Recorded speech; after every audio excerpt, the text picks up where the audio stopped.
Assalamualaikum warahmatullahi wabarakatuh. Saya Karsinovia, Tara Angkatan 23, akan menjelaskan poin SKU nomor 20,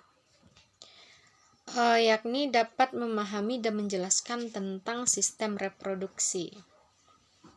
Nah, sebelum saya menjelaskan bagian-bagian ke bawahnya, kesehatan reproduksi adalah suatu keadaan kesehatan yang mana itu secara fisik, mental, dan juga sosial, dan bukan hanya sekedar kesehatan alat-alat yang berada di dalam tubuh saja, namun juga mencangkup aspek-aspek lain yang berhubungan dengan reproduksi seperti dari sistem reproduksi, fungsi reproduksi, dan juga proses reproduksi itu sendiri. Kalau semuanya sudah berjalan dengan lancar, dengan sehat, dan dengan semestinya sesuai dengan tujuan ataupun fungsi penciptaannya, itu baru bisa dinamakan dengan kesehatan reproduksi yang sebenarnya. Namun, jika masih ada keraguan, kerusakan, atau gangguan dari sistem ini, itu belum bisa dikatakan sehat secara sesungguhnya. Masa reproduksi pada manusia, baik itu pria ataupun wanita, itu dimulai dari adanya proses yang namanya pubertas. Apa itu pubertas? Pubertas adalah masa peralihan dari masa anak-anak ke masa remaja, yang mana rentangan usia masa pubertas ini, kalau untuk perempuan biasanya itu umur 9 tahun sampai umur 15 tahun. Kemudian untuk laki-laki itu umur 10 tahun sampai umur 15 tahun tadi, atau remaja awal. Proses pubertas itu sendiri adalah mulai berfungsinya alat-alat reproduksi dan ditandai dengan beberapa gejala, seperti gejala pada pria, terjadinya mimpi basah, mulai ditumbuhi bulu-bulu di bagian-bagian tertentu seperti ketiak dan juga alat vital. Kemudian disertai dengan tumbuhnya jakun dan juga perubahan pada suara. Kemudian untuk perubahan pada wanita, itu terlihat secara fisik seperti mulai tumbuhnya payudara, suara mulai berubah menjadi halus, kemudian tubuh ditumbuhi bulu-bulu halus seperti pada ketiak dan juga pada alat vital tadi. Kemudian masa pubertas ini adalah masa yang paling bergejolak atau masa rentan-rentannya, yakni anak-anak yang berada pada proses peralihan ini perlu mendapat pengawasan, karena di masa ini terjadi sikap labil ataupun yang benar-benar rentan yang dapat mengubah pola pikir anak-anak yang berubah menjadi remaja tadi. Nah, jadi di sini diperlukan perhatian yang lebih, mulai dari orang tua, guru, maupun lingkungan juga harus diperhatikan untuk merangsang tumbuhnya remaja ini menjadi remaja yang lebih sehat, aktif, dan juga nantinya lebih produktif. Gejolak emosi dan juga mental pada remaja yang mengalami pubertas ini juga sangat rentan dan juga perlu diwaspadai dan juga perlu dijaga untuk tetap stabilnya nanti emosi ketika sudah mencapai tahap remaja yang sempurna nanti. Kemudian remaja yang sudah mengalami pubertas tadi harusnya bersyukur karena alat-alat reproduksinya sudah berfungsi dan menjadi manusia atau remaja yang sudah mengalami masa transisi atau masa peralihan dari anak-anak menuju remaja tadi. Kemudian untuk reproduksi itu sendiri, terdapat perbedaan di antara reproduksi atau alat-alat reproduksi yang ada pada pria dan pada wanita. Banyak zat non-aktif yang hidup seperti adanya hormon, feromon, dan juga aksesoris-aksesoris lainnya yang dapat menunjang terjadinya sistem reproduksi yang aktif tadi. Kemudian pada pria, ada 8 alat reproduksi atau sistem reproduksi yang nanti menunjang produktivitas dari sistem reproduksinya tadi. Yang pertama itu adanya penis. Penis ini adalah merupakan saluran tempat keluarnya urin dan juga tempat keluarnya sperma. Selanjutnya ada skrotum. Skrotum ini merupakan tempat untuk menjaga suhu testis agar tetap hangat dan dapat baik memproduksi hormon-hormon yang diperlukan nantinya. Kemudian pada skrotum ini terdapat 2 buah testis. Selanjutnya atau yang ketiga itu ada testis. Testis merupakan tempat reproduksi atau tempat produksi bagi urin dan juga sperma. Maksudnya tempat produksinya sperma dan hormon. Selain tempat produksi sperma juga tempat penyimpanan bagi sperma itu sendiri. Selanjutnya ada epididermis. Epididermis ini merupakan saluran keluar dari skrotum atau testis tadi, yang merupakan saluran penyimpanan sementara untuk sperma tadi. Kemudian ada yang namanya uretra. Uretra ini adalah saluran tempat keluarnya urin. Selanjutnya ada vesicula seminalis. Vesicula seminalis ini merupakan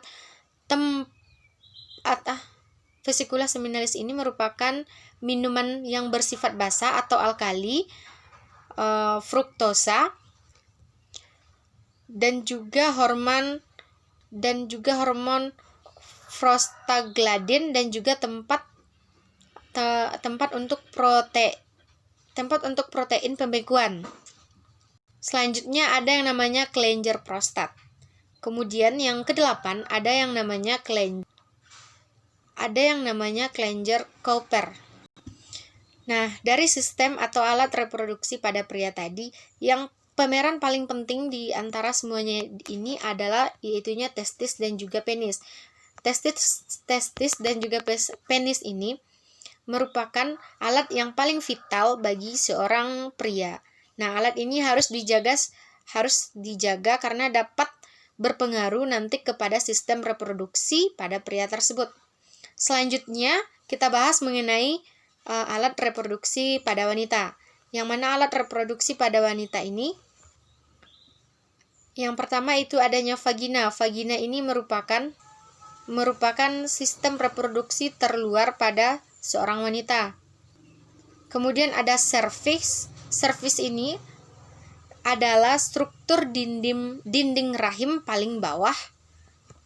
Kemudian ada ovidu. Ovidu ini adalah seperti cangkok 2 yang ada pada wanita, yang itu terdapat pada kiri dan kanan, yang mana ini berfungsi sebagai pembawa sel telur menuju rahim, yang mana nanti di rahim akan dibuahi atau akan terjadi proses pembuahan itu tadi. Kemudian ada yang namanya indung telur. Indung telur ini berfungsi untuk memproduksi hormon-hormon yang ada pada wanita seperti hormon estrogen, dan juga hormon progesteron. Dan kemudian rahim.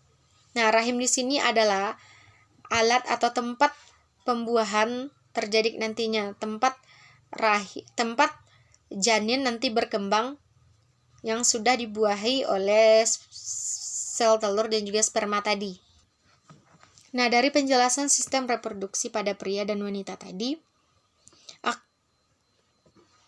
merupakan proses atau merupakan sistem reproduksi yang bertujuan nantinya untuk reproduksi seksual, yang mana nanti berfungsi untuk menghasilkan keturunan atau melanjutkan keturunan. Untuk terjaganya sistem atau kesehatan reproduksi ini tentu perlu dijaga, tidak hanya dari membersihkan ataupun perawatan lainnya.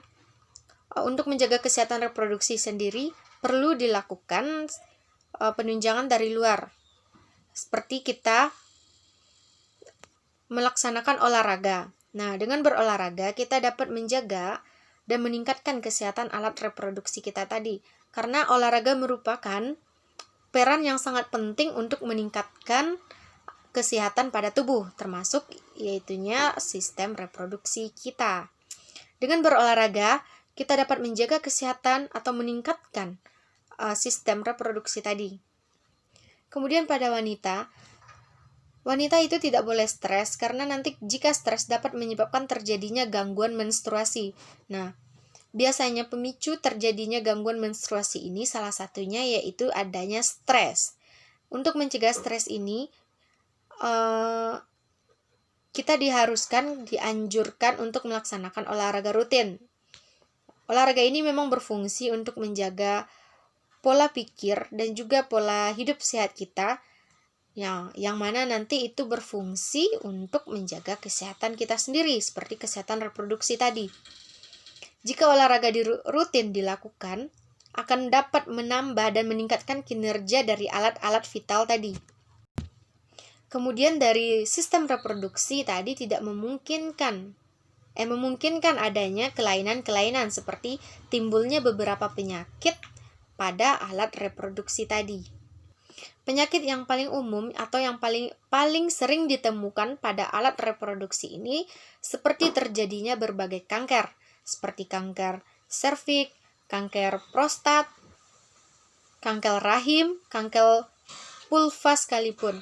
Nah, dari berbagai kanker ini biasanya itu ditimbulkan oleh adanya hidup yang kurang sehat atau adanya kehidupan bebas, seperti terpaparnya virus AIDS, HIV, dan kemudian tidak menutup kemungkinan penyakit ini ditimbulkan dari diri orang itu sendiri, seperti sering mengonsumsi alkohol atau narkoba.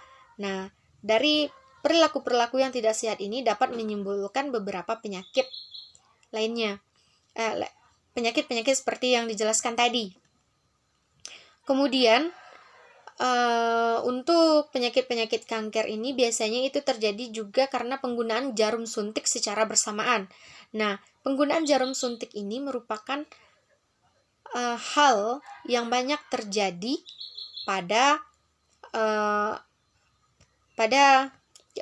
kesehatan atau kepada tempat pemeriksa kesehatan atau klinik-klinik yang kurang bertanggung jawab. Biasanya seperti itu. Jadi kita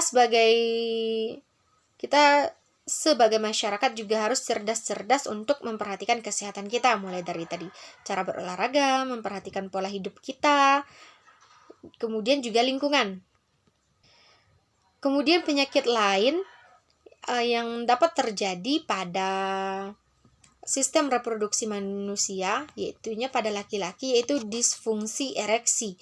Disfungsi ereksi ini atau yang lebih dikenal dengan istilah impotensi. Nah, impotensi ini terjadi karena kurangnya kebugaran pria atau terjadinya kelemahan pada saat berhubungan. Nah, ini dapat menyebabkan penyakit disfungsi ereksi.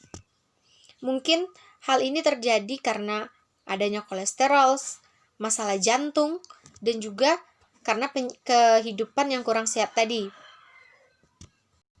Dari beberapa penyakit-penyakit tadi, itu semuanya dapat dicegah dengan cara menjaga pola makan kita, mulai dari mengonsumsi makanan-makanan yang dianjurkan oleh dokter, seperti mengonsumsi buah-buahan, protein yang cukup, tidak berlebihan, ya, karena jika kita mengonsumsi protein itu secara berlebihan akan terjadi penimbulan lemak. Nah, penimbulan lemak ini dapat memicu kepada adanya kontraksi jantung yang berlebihan, seperti jantung cepat lelah. Nah, hal ini dapat memicu terjadinya nanti penyakit-penyakit seperti disfungsi ereksi tadi. Nah, kemudian kita juga harus meminta saran atau berkonsultasi kepada dokter-dokter atau ahli gizi, yang mana nanti dapat membantu kita untuk menerapkan atau memberikan kita resep bagaimana cara hidup sehat dan menjaga pola makan dengan teratur.